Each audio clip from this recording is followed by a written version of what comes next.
Hello guys, कैसे हो आप सभी। उम्मीद करती हूँ बहुत अच्छे होंगे और आप सभी मेरी स्टोरी सुनते हो उसके लिए धन्यवाद। नहीं सुनते तो आज से सुनना शुरू कर दीजिए। तो दोस्तों, ये स्टोरी है उस सच्चे प्यार की जो कभी मरने के बाद भी मिटता नहीं, जो मरने के बाद भी बिछड़ता नहीं, उस सच्चे प्यार की। तो सुनना ज़रूर और सुनने के बाद कमेंट ज़रूर करना। चलिए दोस्तों, स्टोरी स्टार्ट करते हैं बिना देरी किए। कालीपुर एक छोटा और पुराना शहर था जो हमेशा अंधेरे और रहस्यों में डूबा रहता था। वो शहर अपने रहस्यमय घटनाओं को लेकर मशहूर था, लेकिन वहाँ एक खास जगह थी जिसने लोगों के दिलों में डर पैदा किया हुआ था। कालीपुर की पुरानी हवेली, जिसे लोग अंधेरी हवेली के नाम से जानते थे।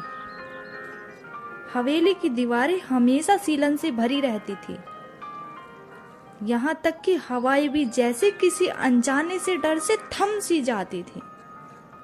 लोग कहते थे कि हवेली में एक आत्मा बसती है और वो किसी को चैन से जीने नहीं देती। उस आत्मा का नाम राधिका हुआ करता था। राधिका की स्टोरी काफी पीढ़ियों से सुनाई जाती थी वहाँ। राधिका एक सुंदर और मासूम लड़की थी जो केवल 16 साल की थी। वो अपने मम्मी पापा के साथ रहती थी, ज्यादा बड़ी नहीं थी, केवल 16 साल की थी। एक दिन उसके माता पिता की एक कार एक्सीडेंट में मौत हो गई।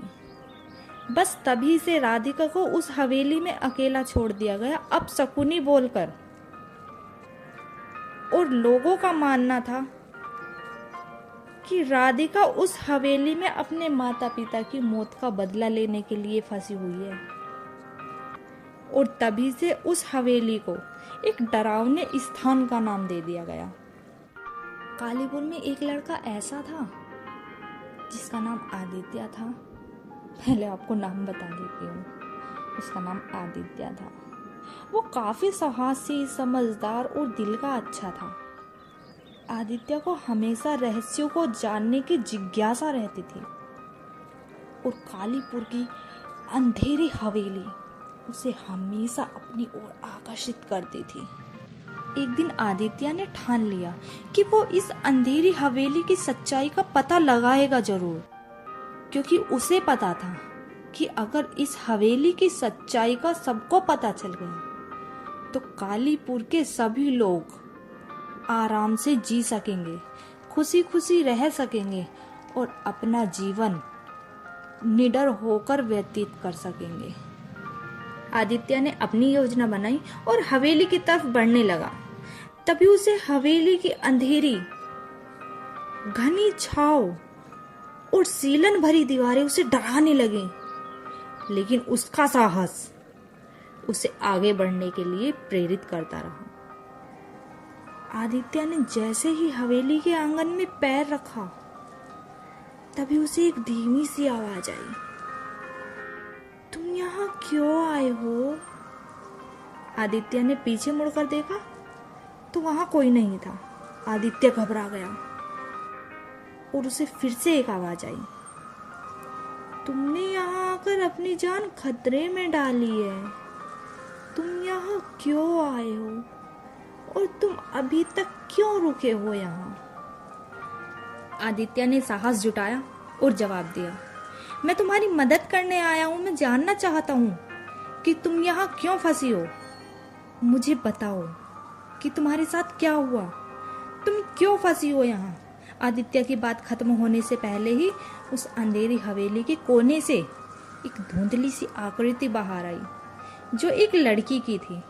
उसकी आंखों में आंसू और गहरा दर्द था। आदित्य ने उसकी आंखों में महसूस किया कि वो लड़की केवल अपने माता पिता की मौत का बदला लेने के लिए नहीं, बल्कि एक अनकहा दुख और अपने प्यार के कारण वहां फंसी थी।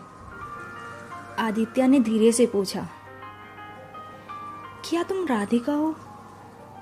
लड़की ने सिर हिलाकर कहा, हाँ। लेकिन राधिका की आवाज में घना दर्द था। बोली, मैंने कभी प्यार नहीं किया और जो प्यार किया वो मुझसे छीन लिया गया। मेरे माता पिता की मौत के बाद मुझे यहाँ अकेला छोड़ दिया गया। और मेरे दर्द ने मुझे यहाँ हवेली में बांध दिया। अब मैं बस उस इंसान की तलाश में हूँ जिसे मैंने तन मन धन से प्यार किया, जिसे मैंने दिल से चाहा। आदित्य को समझ आ गया था कि राधिका को शांति दिलाने के लिए उस इंसान को ढूंढना पड़ेगा जिससे वो हमेशा प्यार करती रही और आज भी करती है। राधिका ने बताया कि उसने किसी लड़की से नहीं बल्कि एक लड़के से प्रेम किया था जिसका नाम प्रीतम था, और राधिका और प्रीतम दोनों एक दूसरे से अधिक प्रेम करते थे। लेकिन एक दिन प्रीतम बिना बताए शहर छोड़कर चला गया और आज तक वापस नहीं आया, और राधिका के दिल में वही प्रेम, वही दर्द था जो उसे शांति नहीं मिलने दे रहा था। आदित्य ने राधिका को वादा किया कि वो प्रीतम को ढूंढेगा और वापस लाएगा ताकि वो राधिका के दिल के अधूरे प्रेम को पूरा कर सके। आदित्य ने कालीपुरी के लोगों से प्रीतम के बारे में जानकारी ली तो वहां जाकर पता चला कि प्रीतम की कई सालों पहले किसी हादसे में मौत हो गई थी और उसकी आत्मा भी अब कालीपुरी में ही बसी थी, लेकिन वो खुद भी शांति के लिए तरस रहा था। और आदित्य ने बड़ी मेहनत से प्रीतम की आत्मा को हवेली के पास बुलाया। जब प्रीतम की आत्मा सामने आई तो उसकी आंखों में भी वही दर्द था जो राधिका की आंखों में था। राधिका और प्रीतम की मुलाकात ने हवेली में एक अजीब सी शांति का माहौल बना दिया था, और अब उन दोनों की आंखों में प्रेम और शांति थी जो कई सालों पहले कहीं खो गई थी।